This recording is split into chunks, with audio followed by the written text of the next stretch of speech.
जो एग्जामिनेशन हुआ ऑन 14 जून 2026 उसमें 35,000 कैंडिडेट्स नॉन एपीएसटी था। और चौंकाने वाला बात यह था कि ये जो नॉन एपीएसटी कैंडिडेट्स लोग जो है बिना आईएलपी का अरुणाचल में एग्जाम देने के लिए आया। ILP is not equal to admit card. जो 14 जून को आया था बिना आईएलपी का, अभी उसका ऊपर में एक्शन होगा कि नहीं होगा। आप सबने देखा होगा कि 14 जून 2026 को एक एग्जाम हुआ था, ये यूनिफॉर्म सर्विसेज का जो एग्जामिनेशन है, कंबाइंड एग्जामिनेशन। तो उसमें अराउंड 984 पोस्ट था और जो कैंडिडेट था अराउंड 62,000 कैंडिडेट्स। और ये 62,000 कैंडिडेट्स में से more than 50%, in fact more than 60% जो है नॉन एपीएसटी था। दैट मीन्स 62,000 में से कम 30,000 जो एस्पिरेंट्स है वो नॉन एपीएसटी है।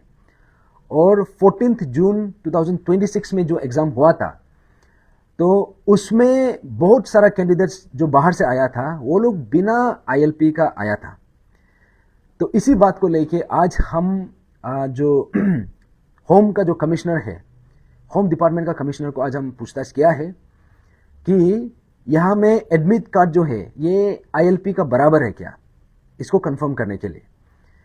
तो उसके अलावा 80:20 रेशियो का जो पहले से एक क्राइटेरिया है, इसको एपीएसएसबी में मिस इंटरप्रेट किया जा रहा था। तो आज हम इसी बात को लेके सबसे पहले तो ऑनरेबल चीफ मिनिस्टर का ऑफिस में हमने एक रिप्रेजेंटेशन सबमिट किया है 80:20 रेशियो को स्क्रैप कराने के लिए जो एक अपॉइंटमेंट मांगा है। वी आर होपफुल कि ऑनरेबल सीएम सर उसको एक्नॉलेज करेगा। उसके बाद हमने जो होम डिपार्टमेंट का कमिश्नर है उसको आज मिला है। उसके बाद एपीएसएसबी का जो चेयरमैन है उसको भी मिला है। तो 3 चीज़ मैं आज डिस्कस करने के लिए आया हूँ। तो 80:20 रेशियो आप सबको पता है, इसका सीरियसनेस, इसका इम्प्लीकेशन, और अभी समय आ गया कि इसका अर्जेंसी, इसको क्यों जल्दी स्क्रैप करना ज़रूरी है। जो सबसे रिसेंटली जो एग्जामिनेशन हुआ ऑन 14 जून 2026 उसमें 35,000 कैंडिडेट्स नॉन एपीएसटी था। और चौंकाने वाला बात यह था कि ये जो नॉन एपीएसटी कैंडिडेट्स लोग जो है बिना आईएलपी का अरुणाचल में एग्जाम देने के लिए आया। तो हमको ये पूछना था, आज होम डिपार्टमेंट का जो कमिश्नर है उसको हम पूछा है कि आईएलपी जो है वो एडमिट कार्ड का बराबर है क्या, या फिर एडमिट कार्ड अगर कोई नॉन एपीएसटी अरुणाचल प्रदेश में एग्जाम देने के लिए आता है उसको क्या एडमिट कार्ड इशू करना वो सफिशिएंट है क्या, या फिर एडमिट कार्ड के अलावा उसको आईएलपी भी ऑब्टेन करना है। तो ये सवाल पूछने के लिए मैं गया था। तो वहां में home secretary, in fact home commissioner को मिलने के बाद हमको ये पता चला है कि ILP is not equal to admit card. Admit card जो है एग्जाम में बैठने के लिए, वहां पे एलिजिबल होने के लिए, एग्जाम को लिखने के लिए एडमिट कार्ड इशू किया जाता है। लेकिन आईएलपी जो है अरुणाचल प्रदेश में according to Bengal eastern frontier regulation, उसका हिसाब से आईएलपी ऑब्टेन करना मैंडेटरी है टू एंटर यहाँ पे, to enter the state of Arunachal Pradesh. तो इसको कंफर्म करने के बाद आज हम होम कमिश्नर को यह भी सवाल किया है, ये 35,000 कैंडिडेट्स जो 14 जून को आया था बिना आईएलपी का, अभी उसका ऊपर में एक्शन होगा कि नहीं होगा, और एक्शन होगा तो किस प्रकार का एक्शन होगा। क्योंकि हमारा मानना यह है कि, मेरा मानना यह है कि ये लोग जो है इलीगल तरीका से घुसा है। अगर बिना आईएलपी का लेके आ रहा है तो दैट इज इलीगल। और जो इलीगल तरीका से अरुणाचल में आया है और वो जो है यहाँ पे लीगल रिक्रूटमेंट प्रोसेस में पार्टिसिपेट कर रहा है, अभी इसमें क्या कॉन्सिक्वेंस होना चाहिए। तो ये बात को आज मैंने एपीएसएसबी का चेयरमैन को भी पूछताछ किया।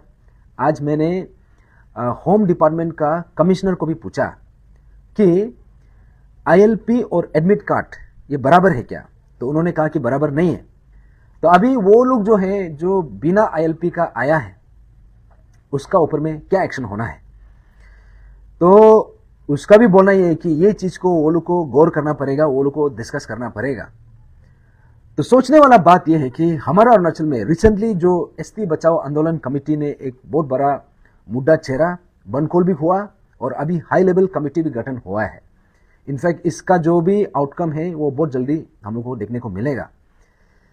लेकिन यहां में एपीएसएसबी में इतना बड़ा एग्जाम हुआ, यहां में कितना पोस्ट के लिए था, 984 पोस्ट के लिए, और उसमें कैंडिडेट पार्टिसिपेट किया है अराउंड 53,000 कैंडिडेट्स, और वो 53,000 कैंडिडेट्स में से 35,000 कैंडिडेट्स का आसपास जो है वो नॉन ट्राइबल है, और ये नॉन ट्राइबल जो है बिना आईएलपी का आया है। अभी आप सोच के देखो, इसमें हम लोगों को एस अरुणाचली हम लोग बहुत जोर शोर से हल्ला किया था, बहुत जोर शोर से इशू उठाया, बन कॉल भी हुआ, सरकार ने भी आश्वासन दिया। लेकिन आप सोच के देखो, यहां में बिना आईएलपी का 35,000 स्टूडेंट्स एग्जाम लिखने के लिए आया है, सिर्फ एडमिट कार्ड लेके। आप लोगों को क्या लगता है, ये सही है क्या? और आज मैंने कंफर्म भी कर लिया कि ILP is not equal to admit card. अगर एडमिट कार्ड इशू भी क्या करता है तो उसके बावजूद भी आईएलपी तो मैंडेटरीली ऑब्टेन करना है। तो अभी ये जो कैंडिडेट्स जो है, जो बिना आईएलपी का एग्जाम यहाँ में अरुणाचल में एंटर किया और अरुणाचल में एंटर करके एग्जामिनेशन में पार्टिसिपेट किया, इन लोगों के ऊपर में क्या एक्शन होना चाहिए? तो ये बात को मैंने आज होम डिपार्टमेंट में पूछा है, और ये बात जो है हर अरुणाचली को as a concern indigenous inhabitant of this state हम लोगों को गौर करना चाहिए।